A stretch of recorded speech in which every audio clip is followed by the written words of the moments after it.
All right. Well, the topic this week is going to be a few rule of thumbs. And I'm going to do some more next week after this. And I'm only going to do two this week, something that's, I think, anybody that is getting ready to prep for a test or you're just doing calculations all the time, these two rule of thumbs will really help you out. It's something to, Dad and I teaching, including Dad, 50 years. It's things that you learn over time. And we actually put these little tips in our publications and everything for people to follow. Now, the first rule of thumb we're going to look at is going to be called the 125% rule below and above. Okay. Now, when Right. you look at this, what this means is this. I I had been asked by Derek Vigstor when he was doing NEC Live. He asked me if I would do um, back-to-back courses or presentations, Mhm. how to do conductors and then how to size overcurrent protection devices. And as we got started on the overcurrent protection devices, I made a statement. I said, now, when you get ready to start sizing overcurrent devices, one of the things that you're going to learn is if you size anything at 125% or less, you're going to go up to the next standard size. Anything, any percentage above that, you're going to drop down to the next standard size. And I said, there's Mhm. only two instances where that isn't true that I found, and the Mhm. first one is looking at transformers, and there will be notes in certain spots in there, and it'll say C note one, and you go down, pick up note one, and it says shall be permitted. So you can actually go down or up. And then the other, Mhm. you'll look at 455.7B2, and it's going to say 125%, but it's also going to say in accordance with 455.6A2. And then when you go pick that up and pick up the conductors, it tells you the conductor has to be sized at 250% and you have to protect that conductor. So therefore, you got to go up to the next standard size, and that's where you're doing phase conversion. Okay. So 455 space conversion. Yes. And Okay. I'll Um, show. one thing I wanted to add about that, and I just thought it was hilarious. So when you were on that NEC live, Uh-huh. I'll never forget it. It was so hilarious. Derek says, "We have a question from Bill Snyder." You just everyone just started busting up laughing. Like to me, it just warmed my heart. That was funny. Like that meant it was a good question. I just started laughing. I go, okay. Okay. Now let me show you something. Now, this is where I like to start at. All right. Now, if you go and look at 240.4B, this is where you get into the protection of your conductors. And we're just going to do this, and because most stuff we're going to do is 800 amps or less. So this is Right. overcurrent devices rated 800 amps or less. And what it says is the next higher standard overcurrent device rating, and then it'll have in parentheses above the ampacity of the conductors being protected shall be permitted to use. So this means I'm going to go up to the next standard size. Now, I want to point something out. Let's say that I do a calculation, and say I do my calculation, just say I come up with 58 amps. Okay. If I go look at table 240.6A, the next size above that is a 60 amp overcurrent device. But now, if I go look at table 310.16 and I use a 75-degree C column, and everything we're going to do, I'm talking about 75-degree C. So if I come down, the next size above at 58 amps is a 65 amp wire rating, okay, which is Right. a number six. Now it says in the parentheses, I can protect above the ampacity of the conductors being protected. So therefore, I would have an option on that load of 58 amps to protect at 60 amps or a 70 amp overcurrent device. Right. Okay. That, and I like to point it out because a lot of people get confused with that. Now, Right. that's my basic rule. Now I'm going to show you the next part of this, and we're going to look at 240.4G. Now, when you look at the table, you've heard me talk about this. People have asked questions, and I said this is going to deal with specific conductor applications, and it tells you that the overcurrent protection for the specific conductors shall be permitted to be provided as referenced in the table 240.4G. So if I look at this table, and just to give you an example, say I look at motors and motor control circuit conductors, it's going to tell you to see Article 430, and it's going to say look at parts 2, 3, 4, 5, 6, and 7. So that means Right. there's a lot of information. If I'm dealing with welders, it's going to tell you to go to 630. If I'm dealing with capacitor circuit conductors, Article 460. And then if I'm dealing with AC, it says Article 440, parts 3, 4, and 6. Okay. Yeah. And I just picked two out for instance in this, and where we're going to show motors and we're going to show AC units. Okay. Yeah, and so one thing I wanted to add too is that, like, for example, in Article 440, the equipment manufacturer actually adds 125% to that nameplate. So a lot of people don't realize with that minimum circuit ampacity, there's already 125% added in. And I'll be honest, that actually got me in the beginning with the nameplate pose. I thought, well, you have to add 125% to the branch circuit regardless. Yeah. But when the manufacturer already adds that 125%, you don't. All you have to do is cover that minimum circuit ampacity for the 75-degree C column. And the other thing too, James, is that most equipment, you'll find modern equipment is 75C, 90C terminals, and that would comply with 11014 C1. A and B. To go off the 75-degree C column. So Right. just to add on what you're saying.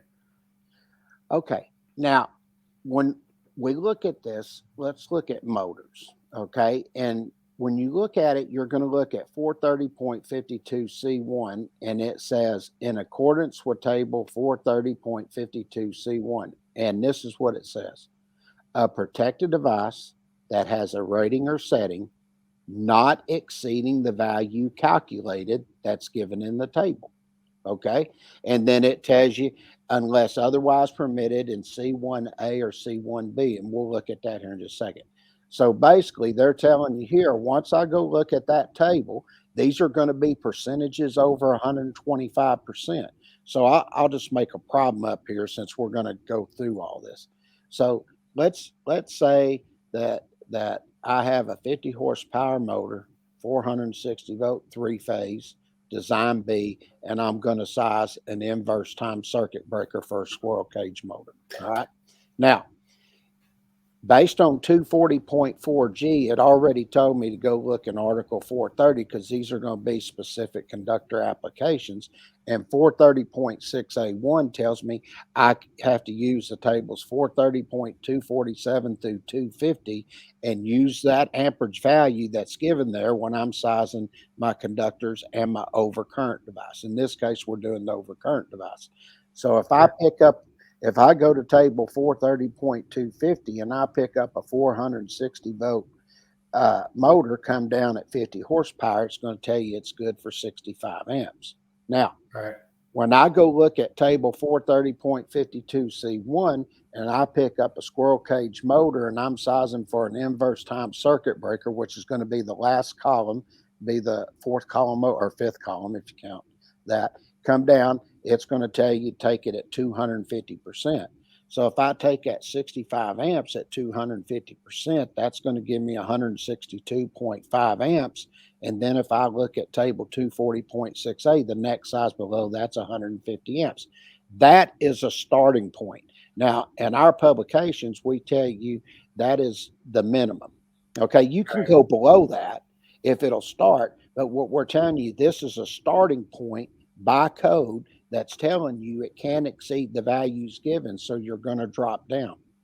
Now, as I look at one thing I wanted to say is I've been trying to follow you on Link and I can't keep up. No, I'm just kidding. Back to the NEC reference. That's what Derek told me. He goes, slow down. God dang, I can't believe it was funny. He goes, I heard about y'all and you just quote that stuff. He goes, I never knew you did it like that. And you know Yeah. what's funny? When I did this on NEC Live and I was given this rule of thumb, Derek even said, he goes, I've never heard that before. And after we went through it, he goes, you know something? He goes, I wish I'd have known that when I was taking my test, it would have made it easier. He said, Yes, sir. just knowing that rule of thumb. Now, Yeah. Not trying to interrupt. Sorry. no, no worries. Now, if you look at C1A, the next one below C1, it says without doing anything further, if the motor does not start due to inrush current, it automatically permits you without doing any calculations or anything to go up to the next size, which we classify minimum, the next size, and that would be a 175 amp overcurrent device. Okay. Right. Now watch this. Now when you go into B and it says if it still won't start due to inrush current, we're doing an inverse time circuit breaker. So if I come down and pick up B3, it says I didn't exceed the full load current of 100 amps because it was 65 amps. So it tells me I can take that at 400%, but I want to point out it says it shall be permitted be increased, but in no case shall exceed the 400%. So that means I got to drop down again, doesn't it? So Yeah. if I take 65 amps at 400%, that's going to give me 260 amps. The next size below that is 100 or 250 amp. So I was in a range from anywhere from 150 to 250 amps. Can you put that back up there? Let me see what David Yeah. was That asking. was David Engelhart. It was about the conductor ampacity.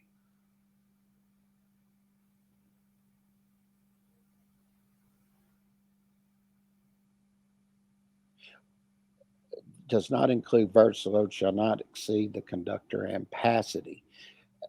The conductor is only going to carry so much load. You've already calculated the load, and they give you an option there because they realize that's why we had the parentheses there in 240.4b, because they realize not all all the amperage ratings for our conductors match the size of your overcurrent devices. That's why you can protect the load or the conductor. True. Yeah, I agree with that. All right, now watch this. Now, this is 440.22a, and this is where we're dealing with AC units. And what it says here, it says the motor compressor, branch circuit, short circuit, and ground fault protected device shall be capable of carrying the starting current of the motor. It says a protected device having a rating or setting. Now, look at this one more time, not exceeding 175%. Now, all that's telling you is once you do your calculation, say the compressor is the largest motor, you take it at 175% and then add the condenser to it. And whatever that amperage is, you drop down to the next standard size. Now, watch this. Right. They in 2023, and that's why I put this up here because if you go in and you look at some of the AC nameplates, they'll have the minimum and maximum size hacker breaker rating sizes on them. Yeah. They base that off these percentages. Now, what they did in 2023, they did exactly the same thing that you look at over in 430.52C1. And exception one says, without doing anything further, I'm automatically permitted to go up to the next standard size. And then exception two says, I can go up to 225%, but I cannot exceed that percentage. So that means I've got to do what? Drop down. Yeah. Okay. Hey, Now, quick question for you. uh-huh. Is there any kind of truth to like the modern AC units not requiring the use of a hacker breaker because they're thermally protected? I haven't heard that. Okay. Uh, I that just heard that the hacker breakers were really not necessary with the new modern AC equipment. I could see that, but I haven't read any documentation from the manufacturer on that. I'd have to look to make sure. Okay. I mean, Tempor, I don't question. I don't disagree with it as I'm thinking about it, but I've never really thought about it to be honest. And Tempor. that might be a myth that we can do, and I'll go look up the information on it to make sure. Okay, 10-4. I'll look it up too. Okay. Now, transformers. When you look at this, you got 450.3 A and B, and both of them are going to tell you when you're sizing the overcurrent protection, it says shall be provided in table 450.3A, and then for 1,000 volts or less, table 453B. And if you're dealing with a motor circuit control transformer, it'll tell you 430.72C1 through C5. And you remember I did that a while back, and I showed where we did it at 300%, and then I went up to 500%. And that those percentages drop down; they don't go above. And this is a recurring thing that you're going to see. But now, when I look at this other here, you're going to get into looking at this, and you're going to see notes that are in this table that's going to give you the option to go up or down. So if I look here, and I'm going to see if this will increase, y'all might not be able to see it. Yeah, and just to let all the guys, all the kids that are learning out there, we don't want to talk over your heads. 450 in the code, if you go to 450, that's actually transformers. And then 240, if you go to Article 240, that's overcurrent protection. So that's the two kind of things we're talking about, how the two relate. So, right.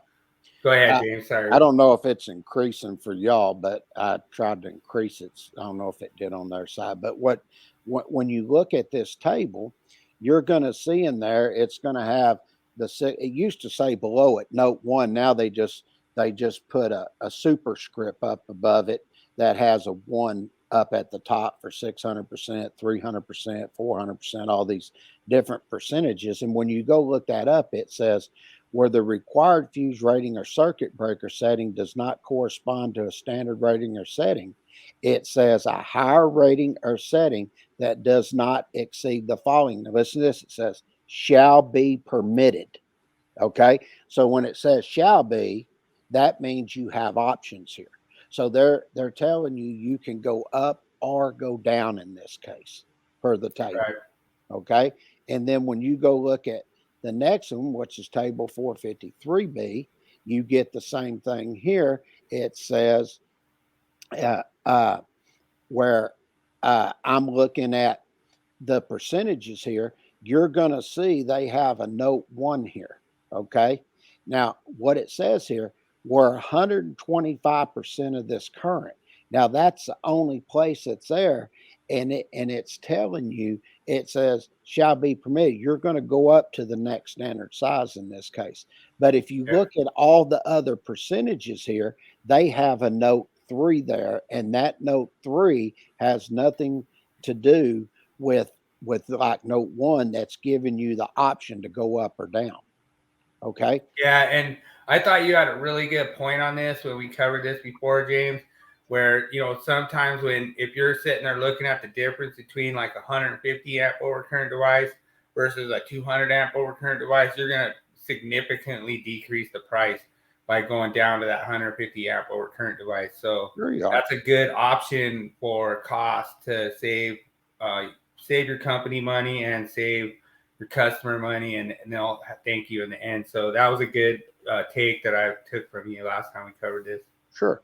Now, if you look at phase conversion here, and you look at 455.7B, and you're looking at fixed loads here, it says where the phase converter supplies specific fixed loads and the conductors are sized in accordance with 455.6A2, which we're going to look at. It says the conductor shall be protected in accordance with their ampacity. Now, right there, that's where you really stop. But I'll go ahead and read the last sentence. It says, the overcurrent protection determined from this section shall not exceed 125% of the phase converter nameplate single phase input amperes. Okay. Mm-hmm. So I'm going over there with these conductors, and then it tells me to look at 455.682. And what does it say? Where the phase converter supplies specific fixed loads and the conductor ampacity is less than 125% of the phase converter nameplate single phase input full load amperes, The conductors shall have an ampacity not less than 125% of the sum of the full load three-phase current ratings of the motors and other loads served where the input and output voltages of the phase converter are identical. Now, you look at that, you have to protect the conductor. So whatever that conductor amperage is, then once you get that amperage there, then you go up to that next standard size overcurrent device. Right. And Okay. so just to give people kind of a layman's term in this, if you're doing like a freak drive, you're doing like a variable frequency drive, and you're powering a 5 horsepower motor. If you want to feed that three-phase motor with the same VFD, you have to double that size in order for it to handle the amperage for converting that. So basically, a VFD is technically a phase conversion device in a way, in a sense, but it's just the same kind of rules. Like if you go and you power that, if you have a 5 horsepower drive and you're powered a 5 horsepower motor and you single phase that, it's going to give you an over amp code on it because you're doubling the ampacity. So that's kind of the relevancy from the code on this. Sure. Now, the next rule of thumb I'm going to give you is tap rules. And I'm going to keep this very simple. I have explained this before, but I've never actually showed it. And basically, what I tell you is if the tap's 10 foot or less, divide by 10. Anything over 10 foot up to 25 foot, take it a third. And anything up to 100 foot, take it a third. And if you have a transformer that's in the tap, you got to get the ratio of the transformer on the secondary side. But you still do the primary side at a third, and you do the secondary at a third, but you also do it with a ratio. Now, when you go over and look at this, this is B1. This is for a tap not over 10 foot. And it tells you here, it'll comply with the following. Now, you can go through and you can read all of this if you want. And you've heard me say this. You can go through and read everything you want to.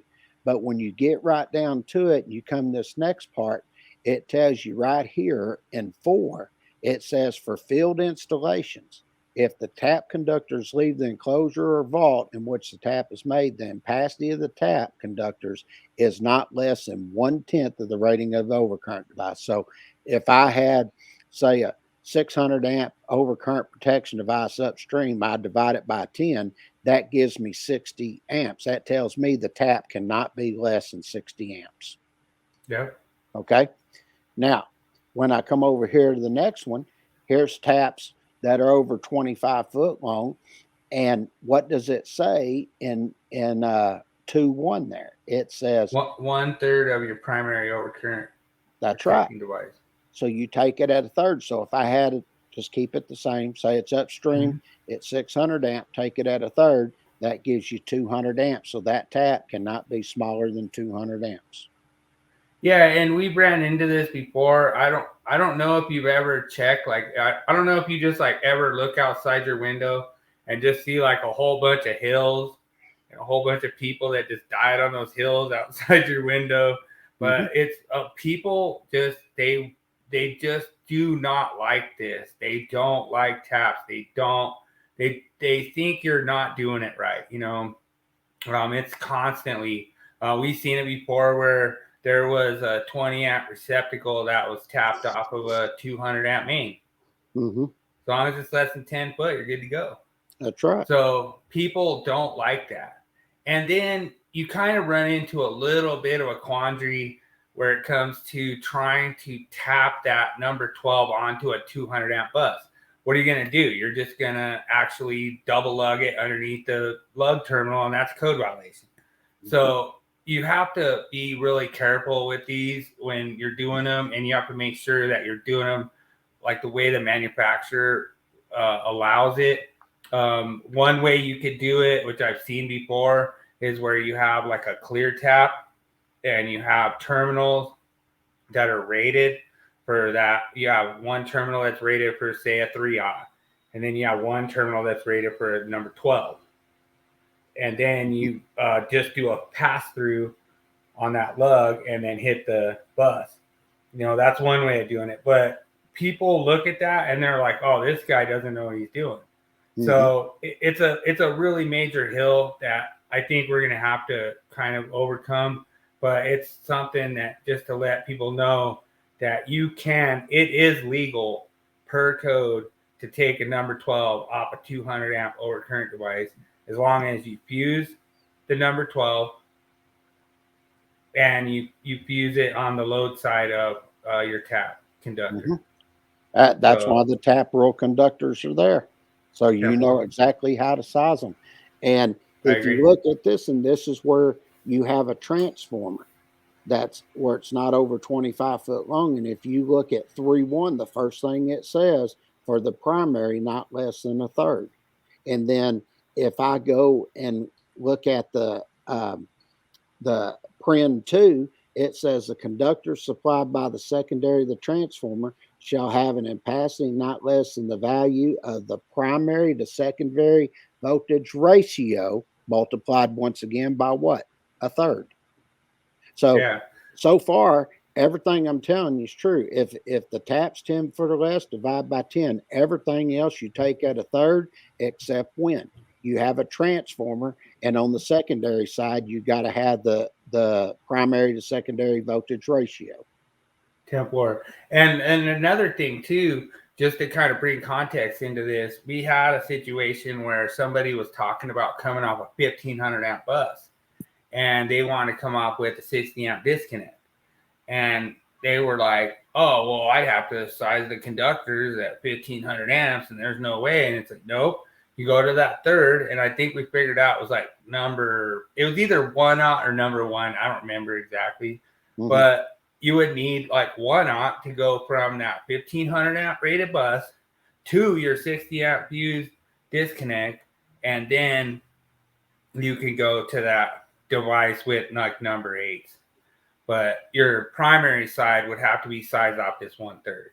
Sure, that's right, and that's why you got to do the ratios and everything here to see what you. But everything up to that disconnect would be a feeder too. Now look at here. This is taps over 25 foot, and if I look down and I pick up the PRIN 3, it says not less than what? A third. See. And that's why I say, when people hear it, it sounds easy. And what a lot of people get caught up in is they start seeing all this other stuff in there, and they don't try to put it in an easy format to understand. And, when I've taught people how to size taps, I remember when I did this on NEC Live, Derek told me, he goes, "Well, there's another rule of thumb I never heard." And he goes, "Everything you said was exactly correct. If it's 10 foot or less, divide by 10. Everything else is at a third. And if you have a transformer in the tap, you got to do secondary on the primary." He goes, "That is so easy to understand." And that's pretty much it for my presentation this week. I'll have some other cool ones next week. I'm gonna actually do some rule of thumbs where we go in and show Dad had talked about a while back, he was doing the frames of the different motors and stuff, and how they would do a rule of thumb percentage when they used to size the overcurrent devices. And I'm going to show how they used to do that as a rule of thumb, and show you how it lines up with the percentages that you see that are being used today. Nice. Dude, that's awesome. Great one.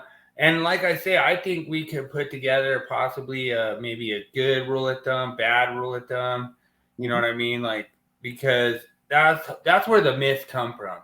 Is basically thumb rules. People are like, you can't put outlets with the ground prong down anymore. It's like, what?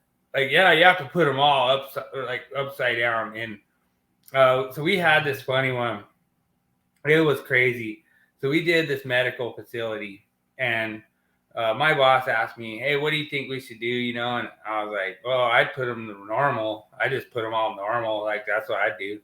And apprentice comes in and says, well, yeah, I'm in IEC, and IEC says you should put them all upside down for medical buildings, And I was like, well, is there a spec book? And they were like, what? There's no spec book for this place, Like, all right. I was like, well, you know what? Do what the second year said, Mhm. So, and he was a really smart kid. I think he's a journeyman now, but he freaking went through and trimmed out this whole place upside down, just happier than hell.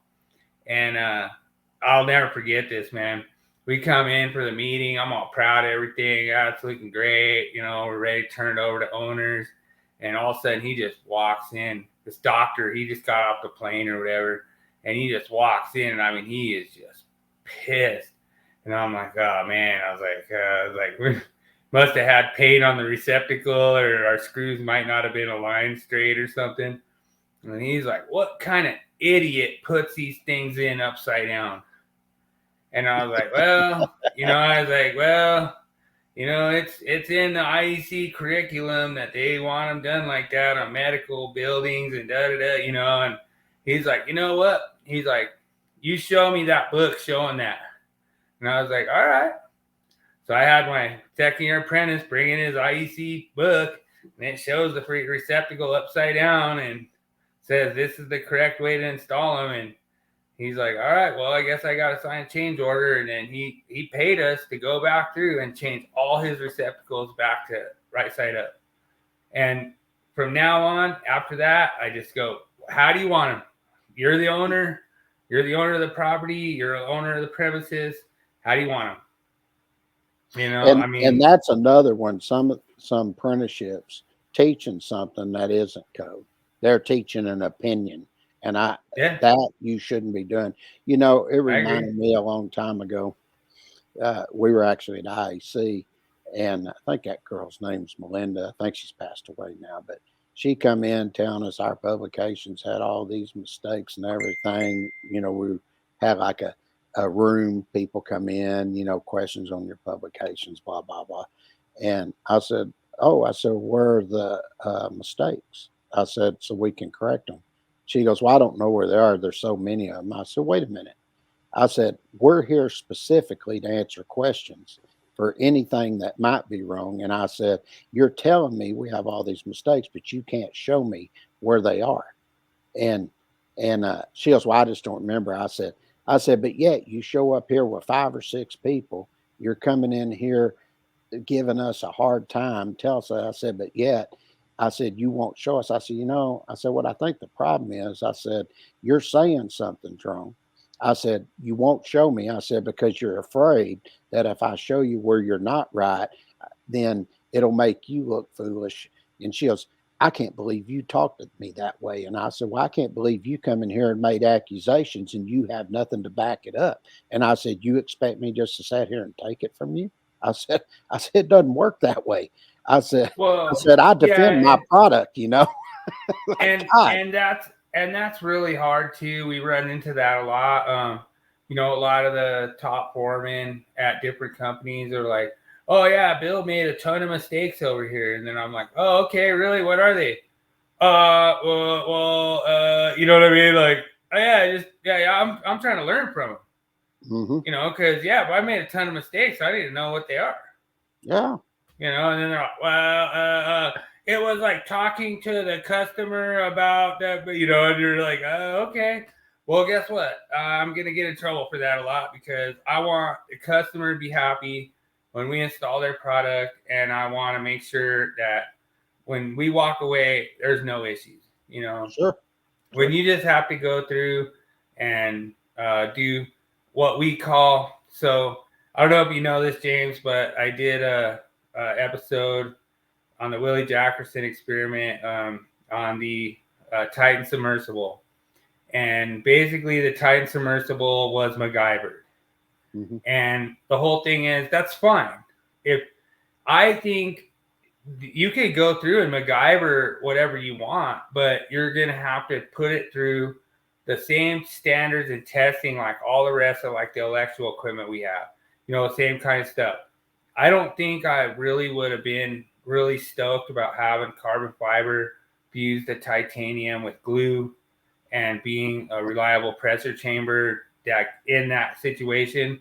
But he did a ton of dives with it. So he basically broke ground there where he proved that you can do that and you can get away with it for X amount of dives. Now, if they would have been going through and having some non-destructive testing with some sonar and stuff like that, seeing different problems that occurred, then we'd be learning from that. When you have just this catastrophic failure at 3,500 meters, we're not really going to learn much from that. You know, like we just know it failed, but we don't know why. And so that's kind of the same thing that comes in with us being like electricians and dealing with the code. And that's kind of driving the code. Like what we're trying to do, what me and James have been trying to do is just be like, you know, this code is everyone's going to say it's a bare minimum, but it's a bare maximum too. So it's a bare minimum and it's a bare maximum. So the bare maximum is based off what people have pushed the limit before. The bare minimum is what people have pushed the limit before. So we're trying to kind of be professional dart throwers and just throw that dart right in the center and not worry about the maximum and not worry about the minimum. You know, the minimum is safety and the maximum is safety. So there's really it's a minimum safety standard, but it's based off a bare maximum and a bare minimum. Because like you were saying with your thumb rolls, you can't exceed the maximum. That's right. But you know, you can't exceed the minimum when it comes to the code standard. That's right. I mean, So terminology, a lot of times you have to do it in a certain way that you get the point across of what the code's trying to tell you. And, you know, we've had a couple that come on just argued like crazy. You know, the table says maximum. Well, yeah, that's the maximum percentage for that table. That's not right. the maximum overall. The maximum is actually what is now B, but used to be exception 2. I said, that's actually your maximum.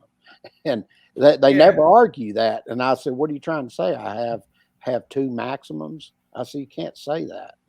You know? Well, and that's another thing that we kind of get into a little bit. And I really appreciate all the followers of all our pages. Wall of Shame hit 100K, so we're gonna have to do something special. We're gonna have to try to get some more Wall of Shame stuff out there. I did one. I don't know if you saw the picture, but it was like I tell this apprentice like, hey, I need to get a 3/4 from here to there. Need to get a 3/4 from here through that box, right? So he goes and pops both knockouts and runs the freak pipe right through the freak box. You know, and I'm just like, what? I was like, you have to put connectors on it. It has to be mechanically continuous. So it comes back to that same thing what we did with 300.12, where your raceways have to be mechanically continuous with that enclosure, because you can't just run through the enclosure without it being mechanically continuous. You know, so yeah, it's like one of the things that we talked about for NEC for Dummies is creating a new cover page and having who has a perfect installation of the month. And yeah, I'll have it where I just change those pictures out and post a new one with the submitter's name on it and give extra things people want to post in there if they want to see. And we'll probably get that running here. Probably might do it 1st of August, you know? Yeah, that would be really fun. And the thing is, we could do the best install on NEC for Dummies, then we could do the worst install on Wall of Shame. You know what I mean? Yeah, if they want that, I can create a cover for that too, for the Wall of Shame. Always have a really terrible installation on there. You know, we can put those in. Yeah, I can, you know, and I'll put that together and show it to the guys over there, see what they think, and if they want to do it, hell, you know, once I have the cover made, it takes me maybe no more than 5 minutes to add the next picture. I mean, it's that simple. So well, and I don't want to slow you down anymore from creating Colorado, because I need to get my Colorado CEUs I'm working on it. So, all right, you ready for a tool? That's